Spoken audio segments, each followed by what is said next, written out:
উপলক্ষে সিলেট মহানগর স্বেচ্ছাসেবকের বিশাল র্যালি শেষে আজকের এই সংক্ষিপ্ত সভায় সহযোদ্ধা সভাপতি রাজনৈতিক সহযোদ্ধা সভাপতি মাহমুদুল চৌধুরী উপস্থিত বাংলাদেশ জাতীয়তাবাদী দল সিলেট মহানগর শাখার ভারপ্রাপ্ত সভাপতি মিফতা সিদ্দিকী উপস্থিত বাংলাদেশ জাতীয়তাবাদী দল সিলেট মহানগর শাখার সংগ্রামী সাধারণ সম্পাদক এমদাদ হোসেন চৌধুরী উপস্থিত জাতীয়তাবাদী দল সিলেট মহানগর শাখার সাবেক যুগ্ম আহ্বায়ক রেজাউল হাসান কয়েকরি, সাবেক যুগ্ম আহ্বায়ক সৈয়দ মঈনুদ্দিন সোহেল এবং স্বেচ্ছাসেবক দলের সিলেট মহানগর শাখার সংগ্রামী সদস্য সচিব আফতার খান সহ বিভিন্ন পর্যায়ের নেতৃবৃন্দ, আসসালামু আলাইকুম।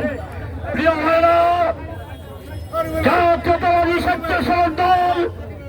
এমন একটি অঙ্গ সংগঠন, বিএনপি শক্তিশালী এই শেখ হাসিনা পতন আন্দোলনে যারা রাজপথে জীবন বাজি রেখে এই স্বৈরাচার বিরোধী আন্দোলনে আজকে শেখ হাসিনাকে পতন করতে যারা রাজপথে বিএনপিকে সহযোগিতা করে আজকে স্বাধীন রাষ্ট্রে পরিণত করেছে, আমি সেই স্বেচ্ছাসেবক ভাইদেরকে আমি অভিনন্দন জানাচ্ছি। বুকের তারা রক্ত ঢেলে রাজপথে থেকে যারা আজকে এই দেশকে 5ই আগস্টের স্বাধীনতা দিবসে আজকে এই দেশ স্বাধীন মুক্ত স্বাধীন ঘোষণা করেছে, তাই আমি এই স্বেচ্ছাসেবক দলকে আগামী দিনে আন্দোলন সংগ্রামে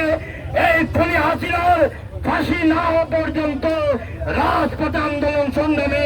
স্বেচ্ছাসেবক আগের মতো সেই ভূমিকা পালন করবে। সেই